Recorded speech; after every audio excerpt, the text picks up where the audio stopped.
Well, you're an overreactive son of a gun, aren't you?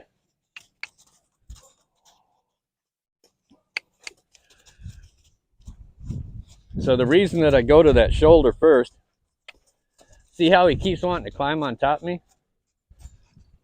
That's the last thing I want. You're going to make me dizzy. But the reason that I go to the shoulder right from the get-go is because I don't want to get ran over. So if he does something goofy, I'd rather him run somewhere else, not on top of me. But he's extremely explosive, that's for sure. I mean, I've seen worse. There's no doubt about it. But that's just, all that was a, and off he goes. So I can imagine if he got bothered under saddle, how that would work. I mean, it's just me sitting here, just picking a stick up. You're all right. You're all right. But you got to remember to always use the same. He's just quivering. He's just a ball of a, just a big ball of energy right now, and he doesn't know which way he's going to go. But if you only use something like this to make him move, he's always going to be scared of it. So I just want him to get quiet with this, but at the same time, be responsive to it as well. And if it only takes one, or if it takes one step at a time, then so be it. But you've also hopefully you can notice I haven't closed my hand on this yet. So if that time I had to reach out and touch him a little bit, but if I had to go ahead and close my hand on this, then that would give him something to brace against. And if I give him something to brace against, he can pull it away from me, and then all he'll do is stiffen up through his body and just go. That's the same thing that you're dealing with when you try to stop him. He's just bracing on it and saying, whatever, I'll go wherever, because he has no response, no respect for any kind of pressure whatsoever when that happens. And it usually starts right here on the ground. So as I go here, all I'm trying to accomplish, not go round and round. With him, I'm not going to switch directions yet. Normally I would.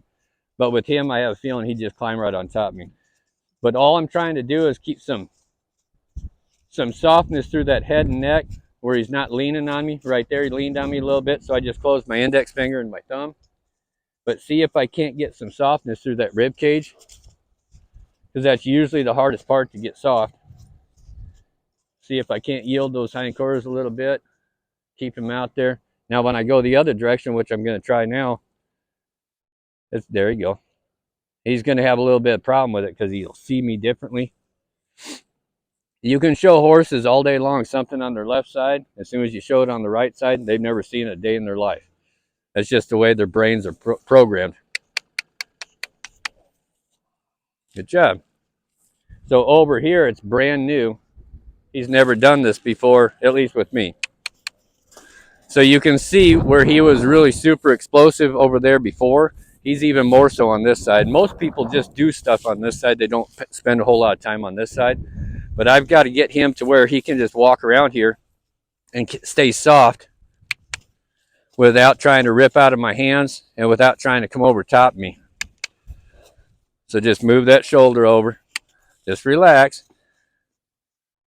And I'll be honest with you, I wouldn't even imagine riding him.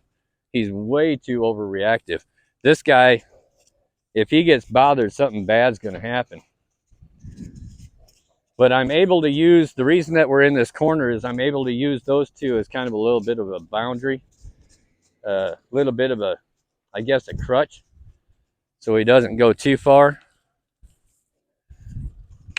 Get off me, get off me. So we're going to see if we can't get him settled down a little bit.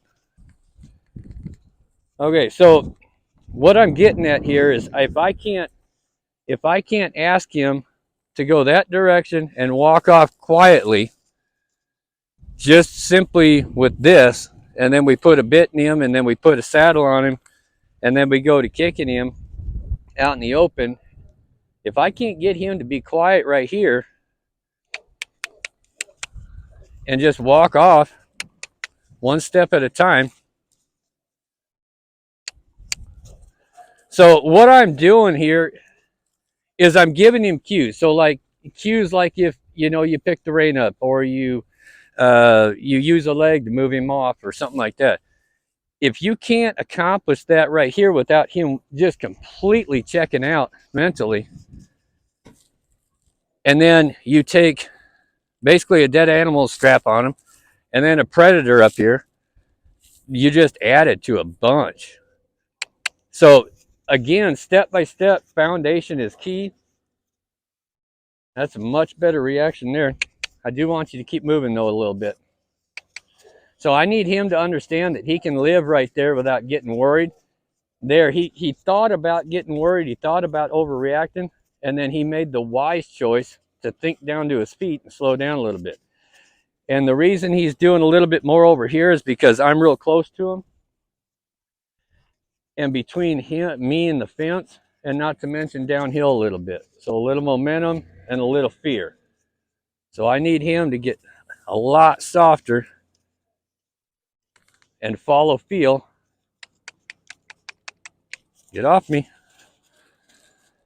And be able to walk both directions. I mean, this is like, can you walk a circle under saddle quietly, slowly, without losing your shit, basically.